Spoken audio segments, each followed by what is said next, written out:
I had never been the type to snoop through my husband's phone. But that day, a strange intuition pushed me to do it. His phone buzzed on the coffee table, and an unfamiliar name flashed on the screen. I waited until he left the room, then slid my finger across the screen. In his message list, an avalanche of sweet words, fiery promises, and above all, a number saved without a picture, as if to conceal a presence too cumbersome. My heart was racing, but instead of screaming, smashing plates, or confronting him, I breathed slowly. I knew yelling would lead me nowhere. What I needed was to strike where he least expected it. So I carefully wrote down the number and closed his phone as if nothing had happened. My husband came back, carefree, a casual smile on his lips. He had no idea the seed of destruction was already planted. That night, alone in my room, I reread those messages again and again. Her name was Emily. I pictured her already, young, light-hearted, confident, ready to steal what didn't belong to her. But what Emily didn't know was that I was already plotting her downfall, and my brother was going to help me. My brother Daniel had been single for far too long. Handsome, charming, he'd never struggled with women, but he distrusted serious relationships. When I handed him that number, his eyebrows shot up, intrigued. "Why are you giving me this?" he asked. "Let's say it's a mission," I replied with a smile. He called her a few days later, and the spark ignited almost instantly. Emily fell under his charm, unaware that he belonged to the inner circle of the man she was trying to deceive. Fate had such a delicious irony. I followed everything from a distance, patiently. Every message Daniel showed me, every detail he shared, fed my satisfaction. She thought she was conquering my husband, but she was the one being conquered, tamed, exposed. Weeks passed. My husband carried on with his little lies, his fake late-night meetings. He had no idea Emily no longer belonged to him. One evening, Daniel called me, laughing. "She's crazy about me. Should we move to the next step?" My heart raced. Yes, it was time to tighten the net. And the trap was beginning to close. When Daniel told me he planned to invite Emily over for dinner, I knew things were reaching a decisive point. She was no longer just a hidden mistress. She was becoming a piece on my chessboard. The dinner was a success. Daniel told me she laughed at all his jokes, looked at him with shining eyes, even started talking about future plans together. The contrast was chilling. How could a woman speak words of love to two men almost in the same breath? I smiled. "Let her get attached," I said. "The more she believes in you too, the harder the fall will be." In the following days, I amused myself by watching my husband. He grew nervous. His secret calls became shorter, rarer. He sensed something slipping away, but couldn't grasp what. His agitation almost entertained me. Then Daniel suggested the unthinkable. "What if I brought her to your place?" My blood froze. The idea was dangerous, risky, but irresistible. I agreed. And the night Emily stepped across the threshold of my house, unaware she was walking onto a minefield, I knew the story was about to reach a delicious level of cruelty. Emily arrived, radiant, dressed in a gown far too elegant for a casual visit. Her smile betrayed her excitement. She thought she was meeting her new boyfriend's sister. I opened the door with the utmost courtesy. "Nice to meet you," I said, hugging her. Her sugary perfume overwhelmed me, but I kept my mask of politeness. Daniel, meanwhile, watched with a complicit smile.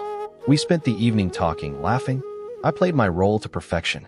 Emily relaxed, thinking she had found a new ally. More than once, she placed her hand on Daniel's, her eyes shining with unrestrained passion. Inside, a deep rage burned in me, but I had learned to tame anger. It fueled me. Before she left, I suggested, "We should take a photo together.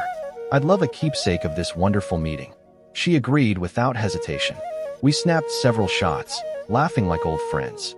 But what she didn't know was that these pictures would soon become her worst nightmare, because I knew exactly how to use them. The next morning, I posted the photo on my social media. The caption was simple, almost harmless, "With my beloved sister-in-law." It took only minutes for my husband to rush to me, pale-faced. "Who is she? Why did you write that?" I looked him straight in the eye, feigning innocence. "She's Daniel's girlfriend. Why?" He stuttered, lost for words. I had never seen him in such a panic. He wasn't just asking questions. He was desperately trying to understand how his world had just collapsed. The rest of the day, he paced back and forth, checked his phone obsessively, fired off messages. Emily, of course, didn't respond. She was busy with Daniel. I savored the spectacle. Watching my husband bite his nails, lose his composure, gave me a cold thrill. This was only the first step, but I had no intention of stopping there. Because soon, all he had left, his dignity, his carefully constructed lies, would crumble before his eyes. My husband was unraveling. Every day, he came home earlier, scrutinized my every move, tried to question me about Emily. But I stayed calm, detached, as if nothing was happening. Meanwhile, Daniel kept weaving his web around Emily. She was madly in love, blinded by his promises. She had no idea her image was already circulating in a circle where she never wanted to be known. One night, while my husband slept soundly, I took his phone and captured his remaining conversations with her. I sent them to Daniel, who burst out laughing. Perfect. We'll make her trip over her lies. And that's exactly what he did. He slipped into their chats details he knew from me, and little by little, Emily got caught. When she tried to play both sides, she contradicted herself, and my husband, noticing these inconsistencies, grew more suspicious by the day. But the piece de resistance I kept for later. I was waiting for the perfect moment for their hypocrisy to explode and leave nothing but ruins. I organized a dinner at our house one Saturday evening.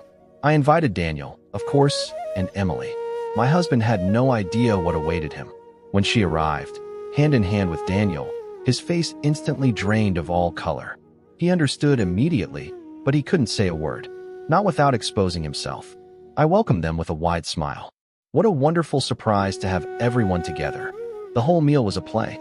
Emily, uneasy, carefully avoided my husband's gaze.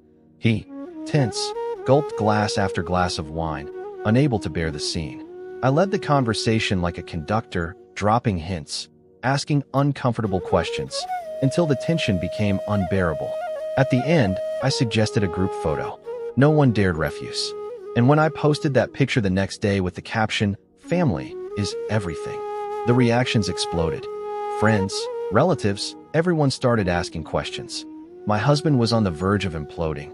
In the following days, my husband finally broke. One evening, red-eyed with rage, he confronted me. "Are you kidding me? Do you know who that girl is?" I looked at him coldly. "Yes, she's my brother's girlfriend." "No, she's..." His voice cracked. He didn't have the courage to confess. So I did it for him. "She's your mistress, isn't she?"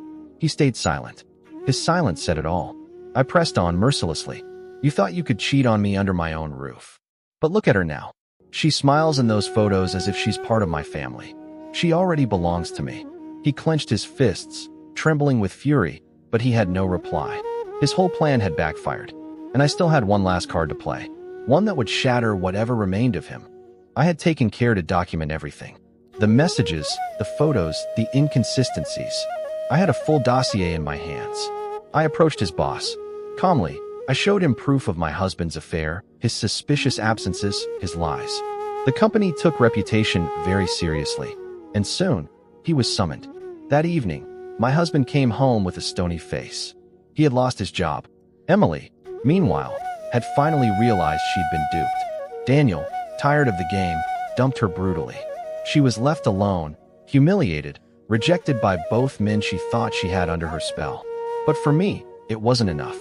I wanted more than a professional defeat, more than a breakup. I wanted a public humiliation. I hosted a party, inviting our mutual friends, our relatives. My husband thought it was just a family gathering. He had no idea it was his tribunal. In the middle of the evening, I stood up to speak. Calmly, with a smile. "I'd like to propose a toast. To fidelity, to loyalty, to true love." Everyone raised their glasses, intrigued. Then I projected onto the living room screen a series of photos. Emily and my husband, their messages, their secret meetings. The silence was deafening. All eyes turned to him. He tried to speak, to defend himself, but each word was crushed under the weight of the evidence. The whispers, the mocking laughs, the disappointed faces buried him. That night, he lost his honor, and I gained my revenge. But it still wasn't over. After that disaster, he tried to recover, to beg for my forgiveness. But there was nothing left to save. I coldly asked for a divorce without a tear. He left the house, dragging behind him a ruined reputation. Friends who once admired him now avoided him. Emily, on her side, had vanished, unable to face the stairs. I remained standing, stronger, prouder. I had turned my pain into a weapon. But I wanted to seal this story with one last act. A final blow that would remind him every day of what he had lost. And that's exactly what I did. The day of final judgment came. We stood before the court, ready to sign the divorce papers. He thought we were just going to end things. But I had saved the best for last. Thanks to my evidence, I had secured not only the house, but also a comfortable alimony. Everything he thought he owned, I had taken. When the judge pronounced the verdict, he lowered his eyes, defeated. I leaned close to him, and in a low voice, whispered, "You wanted to cheat on me. You lost me. You wanted to use her. You lost her. And now, you lose everything." He said nothing. His shoulders slumped. I walked out of the courthouse, free, victorious, while he was nothing but a broken shadow. Revenge had a bitter taste, but also a terribly sweet one. And that day, I understood, no betrayal ever goes unpunished.